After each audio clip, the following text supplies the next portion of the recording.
When should you stop at the aid stations, if at all? It seems like the pro racers don't really stop, and if they do, it's for a very quick time. So the difference between, say, a touring event or a ride event like the Elephant Rock and a bike race. So if you're doing a bike race and it's 80 miles and you're really racing, there is no stopping. There's hand-ups from the people on the side of the road. They might hand you a water bottle or something like that, and you carry your own food. Mm-hmm. The difference between that and, say, the Elephant Rock is they do have aid stations along the way. Usually about every 20 miles, there's an aid station. I think that stopping too much is not good. But you should know that you need to have some sort of intake, food and water, often, more so than the rest stops. So you should stop at the rest stops to replenish your stock.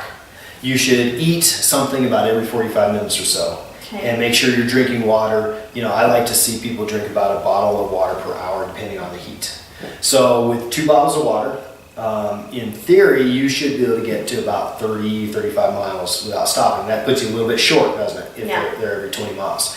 So you need to think about those things. So, usually the first rest stop you might be able to get by without going to. You might be able to go to 40 miles with the preparation in mind. The answer to when should you stop and when shouldn't you stop, there really is no explicit answer, no direct answer to that. You're going to have to kind of pay attention to your body. One thing you don't want to do, if you start getting dehydrated, even a 2 to 3% loss in body fluids is going to have a tremendous impact on your ability.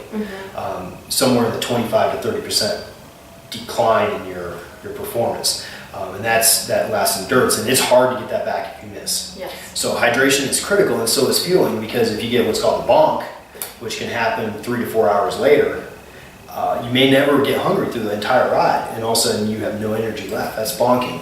And the only way to prevent that is by eating along the way. So prepare your carry-on items in relation to the rest stops. And I recommend stopping at the rest stops simply to replenish and go to the bathroom, and then moving on.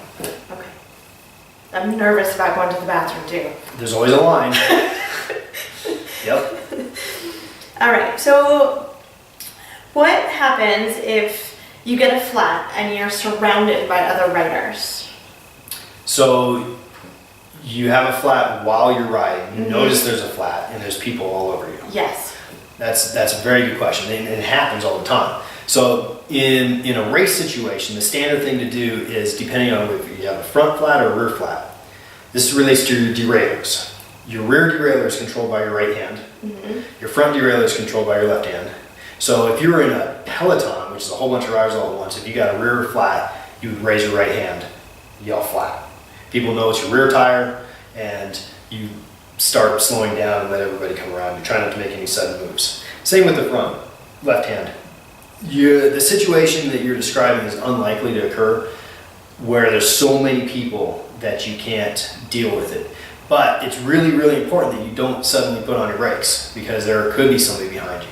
So what I would do is the exact same thing I just described. You get a flat tire, hey, flat, and then just start veering over. Keep your hand up so people know something's going on. Veer over till you're off the road, and then safely stop and get off your bike. Okay.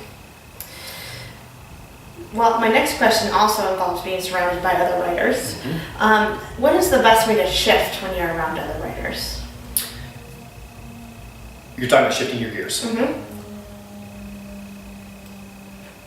Well, there's really no difference. So when you're with other riders, shifting is really no different than if you're by yourself. Okay. It may feel that way because the tendency when you're a new rider is when you shift, you tend to look down, and a lot of times you look at the hand that you're shifting with. Yes. Okay, and the risk of that is that wherever your head goes is where your bike goes. Okay. Yes. Right? So if you're looking down to your left, you tend to veer to the left. Now this is not a good situation. Your best situation is to have your enough practice in your shifting that you don't have to look, that you just naturally do it. Okay. But to answer your question, what do you do, right? Because if you don't have that practice and you're in that ride, we still have to shift gears. Right. Okay, the best thing to do in this case is simply not look down again. Okay, it's just like if you're shifting in your car, you don't look down at your shifter anymore. Right. After you figure it out, you're going to have to practice. You may shift wrong. You may go the wrong way. Yes. If you go the wrong way, you just go the opposite to your right. Okay. You know, and avoid looking down. That matters a lot. Most of the time, you're better off to shift the rear. Let's say better off. Mechanically, it's easier to shift the rear derailleur. There's more gears and everything else. Mhm. It takes more force to shift the front. Yes. So when you're trying to make micro adjustments, the rear one is the one to do. Okay. Speaking of shifting as well, when you're in a group of riders and you're going downhill and you feel uncomfortable because you feel like you're going too fast, but you don't feel like you can slow down because you're surrounded by riders, what should you do? Most of the time, riders will move around you. Sudden movements are always the wrong thing to do when cycling. It's just like if you were in a car race and you're right behind somebody hits the brakes, you're going to run into them. The same thing can happen in cycling. If you're going down a hill and it seems like you're approaching high speeds and you have to modulate your brakes, you don't want to do it fast.